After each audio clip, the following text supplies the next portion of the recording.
Après vous avoir exposé les causes principales de la déprime du réveil, je vais vous proposer quelques outils pour mieux la supporter et même pourquoi pas l'éradiquer de votre vie. Pour vous réveiller frais, dispo, avec une envie de mordre la vie. Tout comme avec les causes de la vidéo précédente, scindons donc ces remèdes en trois groupes, physique, mental et spirituel. Aujourd'hui, je vous parle du... Lorsque nous dormons, notre aura se rapproche de notre corps physique et les tâches psychiques accumulées pendant la journée avec, forcément, afin d'être purifiées. Nous respirons plus puissamment que pendant la journée, et c'est aussi valable pour la respiration des porcs. Nous évacuons beaucoup de toxines, nous suons, beaucoup de fluides corporels s'échappent pendant la nuit, s'évaporent ou se cristallisent. La preuve en est des yeux collés, des envies de se moucher, des odeurs corporelles amplifiées, etc. Le corps expulse des tas de choses, et ces choses restent dans l'air de la chambre et collées à notre corps. Voilà pourquoi je vous encourage à écouter le chapitre sur le sommeil de Wallace Wattles, que j'ai traduit et narré ici, afin de faire en sorte que votre sommeil soit le meilleur possible. En gros, il nous dit qu'il faut ventiler la pièce où l'on dort le plus possible, quitte à ouvrir les fenêtres au large de façon à ne jamais respirer notre propre air vicié. Et c'est d'autant plus valable lorsqu'on dort à deux, voire à plusieurs, dans la même chambre. Alors là, c'est un véritable empoisonnement. Pour ce qui est d'un éventuel mauvais sommeil, il existe aujourd'hui toute une littérature ainsi que des vidéos à ce sujet, et vous y trouverez sans aucun doute les remèdes si c'est votre cas. En attendant peut-être une de mes vidéos futures, qui sait.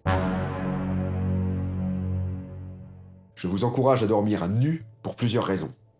La première est pour cette histoire d'évacuation dont je parlais il y a une seconde. Le corps doit être libéré de toute contrainte textile. Toute forme de vêtement muselle le corps, le bride, le serre, et l'énergie n'est pas libre de circuler comme elle le devrait dans les méridiens pendant le sommeil. La seconde raison, je vous en parlerai plus en profondeur dans une vidéo sur les bains de siège et autres selon Louis Kuhn, il faut que le centre des fascias, qui se trouve autour du sexe, soit le plus au frais possible. Bref, vous verrez, ce grand monsieur avait déjà tout compris il y a un siècle. Donc tout le monde à poil. Dormir en sous-vêtements est extrêmement mauvais. Tout comme les sous-vêtements tout court d'ailleurs. Moi ça fait des années que j'en porte plus. Tout comme vous en avez pris l'habitude étant petit, vous saurez la perdre aujourd'hui et n'y reviendrez plus jamais quand vous en aurez constaté les bénéfices au réveil. J'y reviendrai. Si vous avez tendance à déprimer dès le matin, allez aussitôt à la douche. Prenez une douche chaude en pleine lumière du jour, fort chaude même, afin de ramener la température de votre corps le plus rapidement possible à ses 37 degrés usuels. En effet, la nuit, le corps refroidit pour s'endormir, et au réveil, ça peut générer beaucoup de gêne, tant que ces 37 degrés ne sont pas revenus, surtout pour les hypersensibles. Surtout pas de douche froide, hein, comme beaucoup vous l'encouragent, car ça ferait l'effet inverse. La douche froide est très bien, mais avant d'aller dormir, car elle abaisse la température et le sommeil ne peut arriver que lorsque la température baisse. Donc la douche froide peut être bien pour ceux qui ont l'habitude de se laver le soir, par exemple, oui. Cela dit, pour cette histoire de toxines qui restent collées au corps, si c'est votre cas, reprenez quand même une petite douche chaude le matin afin d'éliminer les restes physiques et psychiques de la nuit. Eh oui, psychique, car la douche lave aussi votre aura. Vous éliminez tous les déchets sur la peau, mais aussi certains déchets invisibles, psychiques dans votre aura, qui peuvent vous causer de la déprime le matin. Il est aussi très bon d'avoir un très large pommeau de douche, comme dans ces nouvelles salles de bain high-tech, où l'arrosoir fait la largeur du corps en diamètre. Ça permet de toujours laver votre aura en même temps. Tout comme la douche bien chaude réchauffe le corps de l'extérieur, la boisson chaude le réchauffera de l'intérieur et fera en sorte que les sacro-saints 37 degrés reviennent le plus rapidement possible. L'idéal est de prendre le jus d'un demi-citron dans un mug d'eau chaude, mais pas bouillante, et de préférence de l'eau solarisée en bouteille bleue. La chaleur rallumera les fourneaux et le citron purifiera votre foie. Vous en sentirez très vite les effets. Le thé est bien aussi, il réchauffe et est un bon antioxydant. Bon, noir et sans sucre, hein, évidemment. Et puis il y a aussi le café. Bon, les naturopathes vont me fustiger, hein, mais en cas de grosse déprime, un expresso sans sucre très fort et très chaud vous remettra la bouche en forme et la tête en place. La caféine est un puissant stimulant qui vous aidera à passer outre cette déprime du matin, garantie. Essayez toutefois que ça reste exceptionnel, préférez l'eau citronnée ou le thé. L'expresso très serré est également parfait en cas de murge de la veille, ou les maux de tête matinaux pour les fumeurs. La pratique du jeûne intermittent est également une très très bonne façon de purifier ses pensées le matin, ainsi que le corps. Bon, je ne vais pas m'étendre à nouveau sur ses bienfaits, vous saurez tout ici. La seule chose que je peux répéter est que le sucre est un poison. Un poison. Et comme le petit déjeuner en France est rarement salé, mais au contraire bourré de sucre, infligez tout ce poison à votre corps, et plus précisément à votre pauvre pancréas, d'un coup d'un seul, après les 8 heures de jeûne du sommeil, est l'équivalent d'un coup de massue sur le crâne. Alors que le corps devrait progressivement revenir à son rythme de croisière, doucement, gentiment, vous lui demandez un effort surhumain pour neutraliser tout ce sucre, arrivé d'un coup en initiant une décharge d'insuline hallucinante, et souvent trop forte, car provoquée en urgence, et il en résultera des hypoglycémies, des malaises, des déprimes jusqu'au déjeuner. Donc sautez le petit déjeuner sans état d'âme, quoi qu'en disent les autres. Ne prenez rien de calorique entre la dernière bouchée de votre dîner la veille au soir jusqu'au lendemain midi. Vous saurez tout dans ma liste de lecture ici.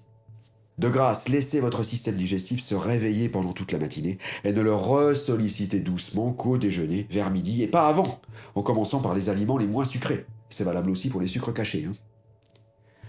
Pendant ce temps-là, votre corps fonctionnera de façon endogène, c'est-à-dire sur ses propres réserves, et vous verrez que vous serez auto-nourri parfaitement, au top physique et mental. Bon, je ne veux pas que vous me croyiez sur parole, essayez donc et vous verrez. Il est très bon de s'exposer dès le réveil à la lumière du jour.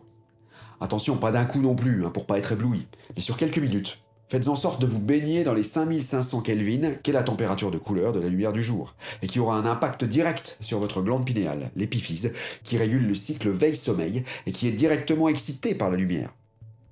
Si votre salle de bain possède une fenêtre, c'est parfait, car vous aurez la lumière du jour dès le matin pendant les belles saisons. Sinon, n'hésitez pas à acheter une ampoule dite lumière du jour. Si vous l'achetez dans les magasins de bien-être, vous allez la payer 10 fois son prix, alors que si vous faites une petite recherche toute bête sur les sites marchands les plus populaires, avec le mot-clé éclairage de studio 5500K, vous allez en trouver pour quelques euros que vous pourrez visser sur votre douille de salle de bain. Vous verrez, c'est incroyable. On a l'impression d'être en plein jour. Ce sont ces mêmes ampoules que j'utilise pour mes vidéos d'ailleurs. J'en ai une à droite, une à gauche, et parfois deux derrière aussi. Bon, attention, surtout n'utilisez pas ces ampoules le soir, car elles sont censées vous réveiller. Au contraire, le soir, utilisez les lumières les plus chaudes possibles, aux alentours de 3200K ou moins. En fait, après dîner, moins vous aurez de lumière, et mieux ce sera. Je connais même des gens qui ne s'éclairent qu'à la bougie après dîner. Et je vous assure que des bougies intelligemment disposées donnent une ambiance à la David Hamilton qui pourrait raviver n'importe quel couple sur le déclin, si vous voyez ce que je veux dire. La dernière chose à éviter, pour conclure ce chapitre sur les remèdes physiques à la déprime matinale, sont les écrans du soir. Les ordinateurs, tablettes, télévisions, smartphones, etc. génèrent une lumière avec un spectre dominant bleu, ce qui est le spectre de la lumière du jour, le spectre du réveil. Autrement dit, si vous regardez un écran jusqu'à votre coucher, ou pire, si vous avez une télé dans la chambre, alors là, ou regardez votre portable juste avant d'éteindre la lumière, vous pouvez être sûr que votre hormone du sommeil ne sera pas au top.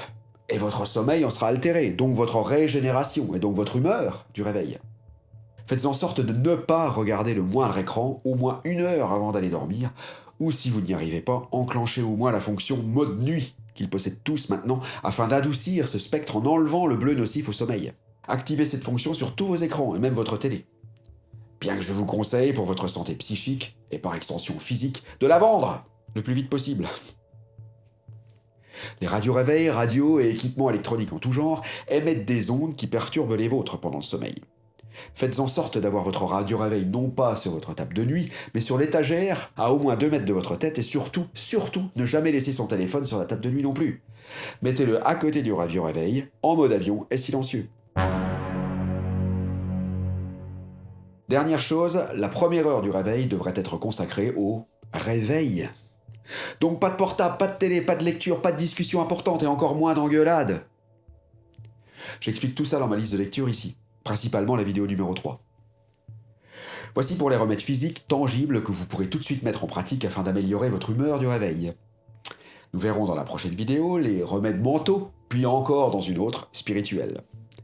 Si vous avez aimé, laissez-moi un pouce par le haut, pensez à partager. Abonnez-vous en cliquant sur la petite cloche pour recevoir une discrète notification à chacune de mes nouvelles vidéos. Et surtout, commentez. Parlez-nous de vos remèdes à vous. Je vous souhaite le plus beau des réveils.